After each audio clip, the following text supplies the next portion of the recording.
Hello, I'm back immediately. Wait, is this thing updating? Or this thing? I don't know. Not immediately, like I was able to, go away from the just starting screen immediately rather than after like 10 minutes, or sometimes even longer. So yeah, I don't know if anyone is still here, but I'm back.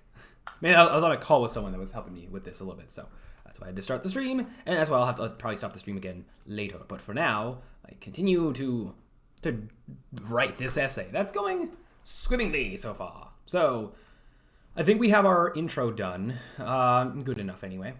Can revisit later, but the main thing I'm worried about right now, or just the main thing I'd like to get done, is basically, getting all these square bracket sentences to be actual sentences. So yeah, that's what we're working on at the moment. And I'm kind of going top down. Mainly when it comes to conclusions of one paragraph and then the introductions of the next paragraph. That's sort of the easier thing to adjust.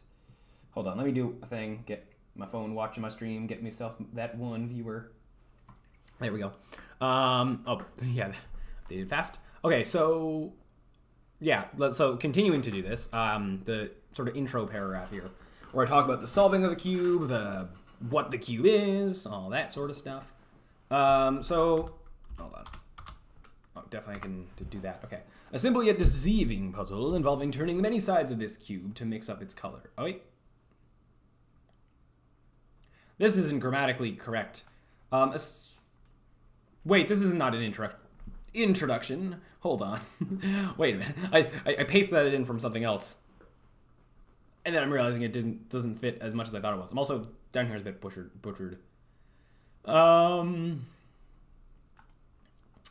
Yeah, in the retrospective, written by Rubik himself. Hold on, just trying to think about how I want to word this. Maybe actually, I was gonna combine this sentence with the quote, but if anything, I want to have introduce the book in its own sentence and then lead into the quote in a different sentence. So in Cubed, the Puzzle of Us All, he goes quite into depth about his own experiences with his creation. His own experiences with his creation.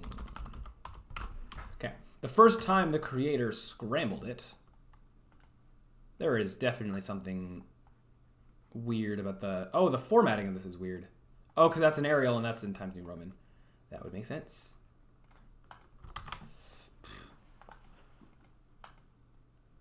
I think. Okay, fair enough. So, in there, he goes quite into depth about his own experiences with his creation. The first time the creator scrambled it, shortly after having made it, he described the feeling as blarg de blarg blarg. Then I want to compare... Okay, no, let me back up into before. Back up into the before lands. So this introduction is meant to, one, just transition from the intro, but sort of I wanted to introduce the idea of scrambling, like the scrambling of the cube, to lead into the creator talking about his experiences, what it was like to him to scramble it for the first time. Okay. A simple yet deceiving puzzle.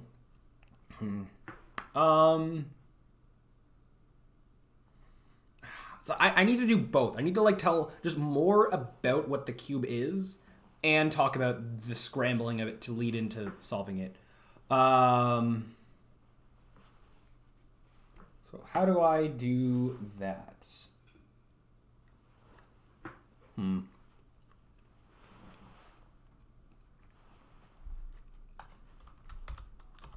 Trying to put the whole thing back together. That would make that more grammatically better. This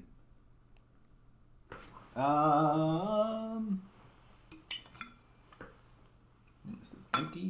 Fine. Put the whole thing back together. I don't know if I like describing it as putting it back together, because that implies that it's in separated pieces that you're trying to reattach, rather than putting it back how it was. I think I described it... aim is simple. To turn the... I do kind of describe what the aim is. here. So maybe I don't need to repeat myself in that sense that much. A simple yet deceiving puzzle, which involves no.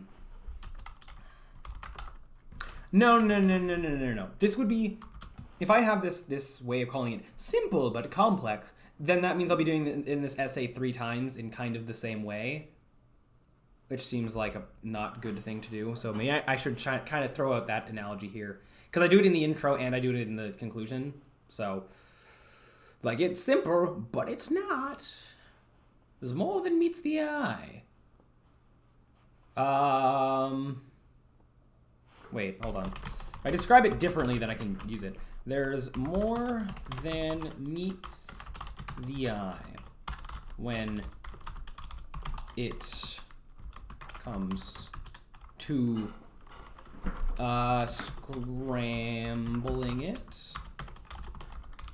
scrambling its colors. Once it's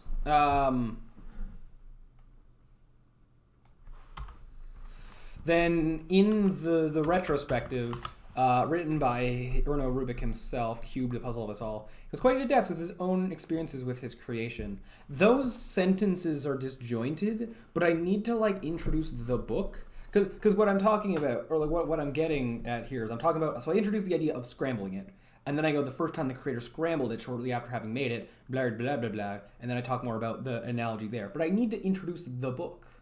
Unless I were to like introduce it in the intro, but I'd rather like introduce the book before the first time I quote it. That's kind of, I guess, what I'm doing here.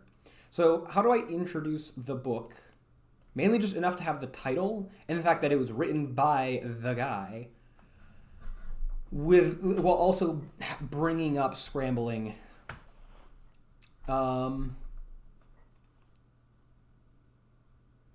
a way that, if anything, it'd be better if it's more at the beginning of the sentence.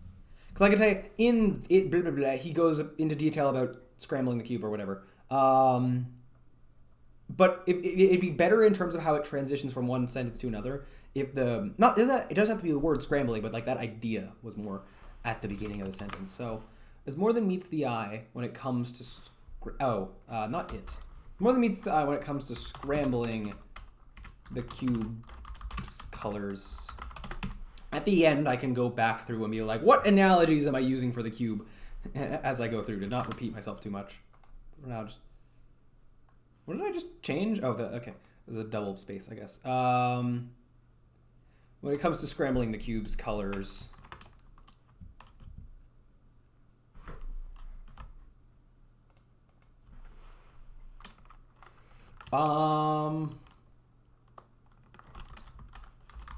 okay, wait, the creator of the cube, I'm using the cube twice there.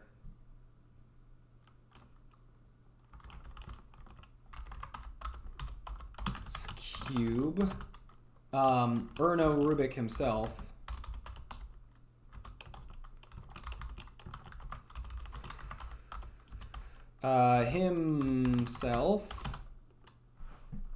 Wait, the creator of the Rubik's Cube, Erno Rubik himself, goes into plenty of detail, of depth, about his own experiences.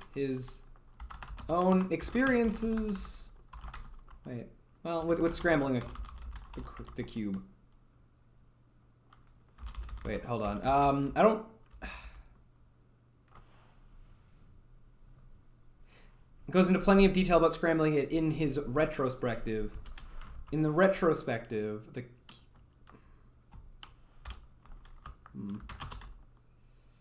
I just don't want like the scramble part to be the last part of the sentence. Ideally, I'd like it to be more near the beginning, but maybe I can.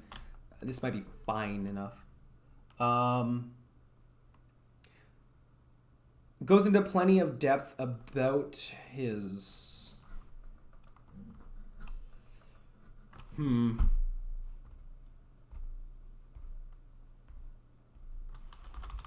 about mixing up his creation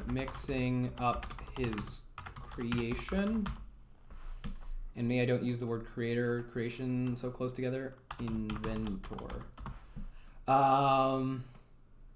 Mixing up his creation in the retrospective. Cubed the puzzle of a shawl. And then do literally something like this.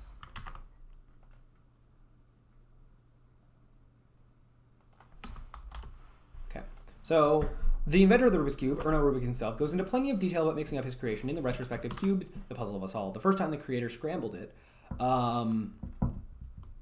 shortly after having made it, he described the feeling as like the sometimes exhilarating, sometimes exasperating experience of getting lost in a foreign city. He compares the event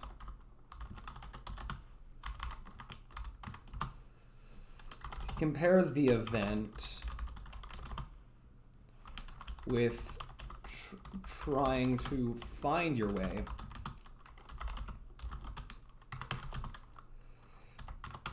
back to a hotel where the further out you go, the harder it is to come back. Do I mention that it took him a month to solve it? Further out you go, the harder it is to come back. So then I want to transition into solving, so that I want at least, I guess I'm only really 2, kind of 3 sentences about the actual solving. A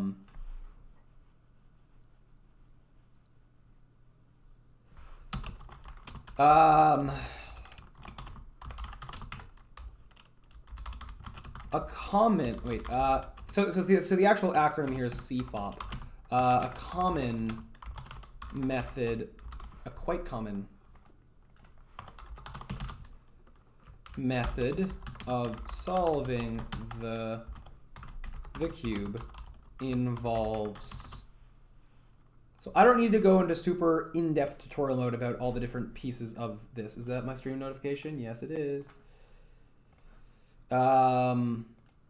Maybe I should be out of the, I'm gonna do a thing real quick. Oh, well, actually I have to stop the stream again because, so I get, yeah, this was what, 12 minutes? All right, well, I'll be maybe back again, but I'm gonna end off the thing because I don't know how long I'll be. So thank you all so much for watching. No, that'll do it for this live stream. If you liked it, look forward to more. Thank you all so much for watching, and as always, I'll see you around. All right.